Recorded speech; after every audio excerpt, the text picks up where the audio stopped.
Hello friends, very good evening to all of you.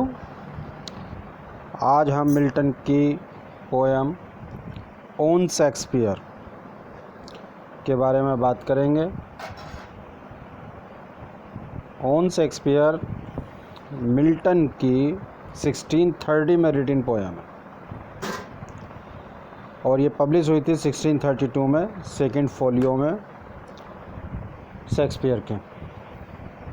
इस poem के अंदर Milton ने शेक्सपियर की तारीफ़ की है और उसके बारे में बताया है कि मिल्टन को कि शेक्सपियर को किसी भी मोनूमेंट की ज़रूरत नहीं है। जैसा कि उसका मोनूमेंट बना दिया गया है ईंट का, पत्थर का, उस टाइप के मोनूमेंट की ज़रूरत नहीं है, बल्कि शेक्सपियर तो एक ऐसे पोएट हैं कि जो ये ऑर्डिनरी मोनूमेंट वगैरह बना दिए हैं, इनकी उन्हें ज़रूरत ही नहीं है। उनकी ग्रेटनेस के सामने ये मोनूमेंट कोई भी वैल्यू नहीं रखते हैं, बल्कि वो तो लोगों के दिलों में अपनी जगह बना चुके हैं पहले ही। इसीलिए उन्होंने इसके अंदर the labour of an age in piled stone बोला है कि उन्हें पत्थरों की ज़रूरत नहीं है भाई, पूरी एज के हैं वो तो।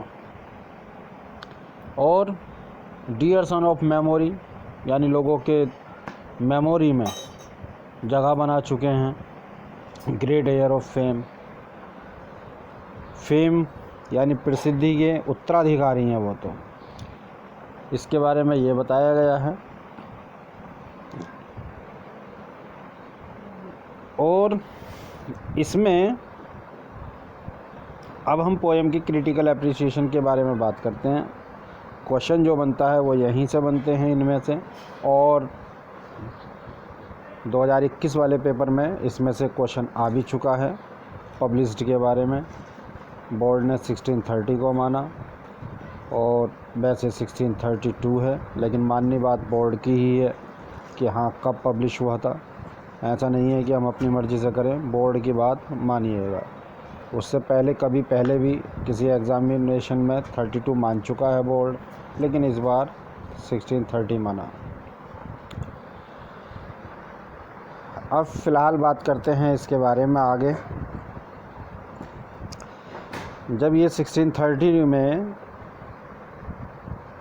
सेकंड फोलियो ऑफ शेक्सपियर में पब्लिश हुई थी, तब इसका कोई भी नाम नहीं था, एनोनिमसली पब्लिश हुई थी और मिल्टन की फर्स्ट पब्लिश्ड पोएम है ओन शेक्सपियर। आगे चलते हैं। इस पोएम को एपिग्राम भी कहते हैं और ये 16 लाइन्स में लिखी हुई है। ध्यान रखिएगा कि 16 लाइन्स में लिखी हुई है। No man made monument is suitable tribute to Shakespeare's achievement. यहाँ पर मिल्टन कहते हैं कि कोई भी मनुष्य का बनाया हुआ मोनूमेंट शेक्सपियर के अचीवमेंट के लिए कोई भी सुटेबल ट्रिब्यूट नहीं हो सकती, एक श्रद्धांजलि नहीं हो सकती। शेक्सपियर तो अपने आप में ही एक दुनिया है, उनको कोई किसी मोनूमेंट से क्या श्रद्धांजलि देगा। आगे बात करते हैं। There are only one stanza. इस पूरी पोएम के अंदर वन स्टेंजा है और वो स्टेंजा है 16 लाइन्स का,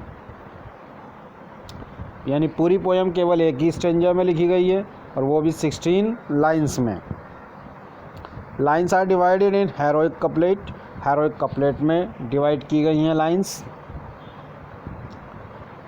कपलेट कहते हैं दोहा, यानी दो लाइनों वाला। इसकी राइम्स भी आपस में मिलती है, ए ए बी बी, इस टाइप से। Lines are written in iambic pentameter. लाइनें कैसी लिखी हुई हैं? आयम्बिक पेंटामीटर में। मीटर याद रखिएगा, क्वेश्चन बन जाता है मीटर का भी। This poem is also known song on Shakespeare, कि सॉन्ग ऑन शेक्सपियर भी इस पोएम को कहा जाता है। नेक्स्ट है, there is a revised version of this poem written after 2 years later, यानी 2 साल बाद लिखी गई थी इस पोएम के, जो पूरी तरीके से इससे डिफरेंट हैं और 32 के वर्ज़न को हम एपिताफ कहते हैं। एपिताफ कहते हैं एपिताफ यानी कि उनकी डेथ के ऊपर लिखा गया है, इसलिए इसको एपिताफ कहते हैं। समटाइम कॉल्स, इसको कभी कभी हम दूसरे नाम से भी पुकारते हैं, on the university carrier who, on the university carrier who. तो ये भी आपके नेम लर्न होना चाहिए। आगे चलते हैं। इसकी राइम है A A B B C सी, ये यहाँ पर सी है, सी सी डी डी ई ई ई ई ई ई होना चाहिए यहाँ पर भी, E E F F G G H H, ऐसे इसकी राइम है A A B B C C D D E E F F G G H H. ये राइम स्कीम है, आयम्बिक पेंटामीटर में इसको लिखा गया है।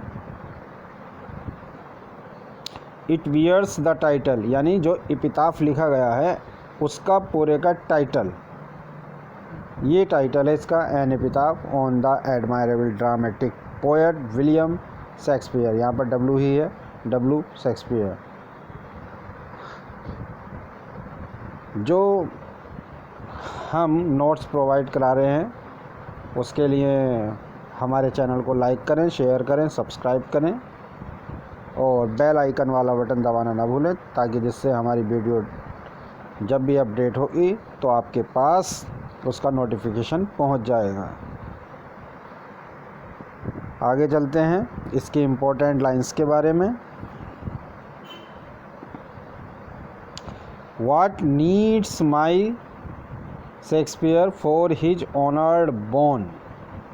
What needs my Shakespeare for his honored bone? यानी कि किस चीज़ की ज़रूरत है हमारे शेक्सपियर को? किसी भी चीज़ की नहीं, उनके ऑनर्ड बोन्स के लिए, उसकी हड्डियों के लिए, यानी उसकी मृत सैया के लिए किस चीज़ की ज़रूरत है? किसी भी चीज़ की ज़रूरत नहीं है भाई। उन्होंने तो अपने आप ही लोगों के दिलों में इतनी प्रसिद्धि बना रखी है, अब जगह बना रखी है।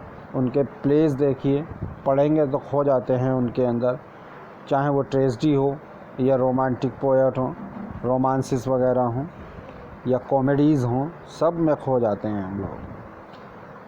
आगे दे रखा है dear son of memory great heir of fame. मेमोरी के डियर सन बन गए हैं और फेम के तो उत्तराधिकारी हैं ही है, उत्तराधिकारी हैं। What needest thou such weak witness of thy name, कि तुम्हारे नाम को ऐसे मोनूमेंट जैसी चीज़ों की कोई ज़रूरत है? प्रसिद्धि की तुम्हें ज़रूरत है? ऑलरेडी पूरे वर्ल्ड में फेमस है। वाट नीड माई, यहाँ पे Shakespeare for his honoured bone, ये लाइन रिप्रिंट हो गई है। आगे the labour of an age in piled stones, पूरी एज के इन स्टोन्स में रहने की क्या ज़रूरत है? पूरी एज के प्रसिद्ध फेमस पोएट एंड राइटर हैं।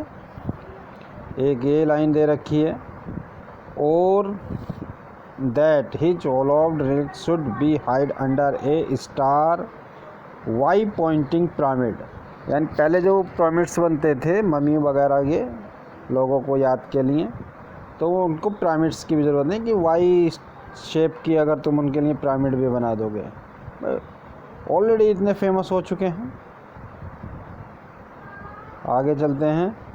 ये कुछ क्वेश्चंस हैं इसी के अंदर से, जिनका आंसर आपको हमारे इस वीडियो में कमेंट में देना है। The revised version of on Shakespeare is written in, poem has कितनी लाइनें? Poem is written in metre, किस मीटर में लिखा गया? What was the title of on Shakespeare in second version? आपको जो नोट्स प्रोवाइड कराए जा रहे हैं इन्हीं को मैंने 2021 में पढ़ा था और मुझे यहाँ से क्वेश्चंस भी मिले, और आपको भी ये नॉलेज पूरी प्रोवाइड कराई जा रही है। तो आपको हमारा वीडियो पसंद आ रहा है तो हमारे चैनल को लाइक करें, शेयर करें और सब्सक्राइब तो कर ही लें, ताकि नेक्स्ट वीडियो आपको जल्दी से जल्दी प्रोवाइड हो सके। आप वीडियो देखने के लिए धन्यवाद। Thank you very much.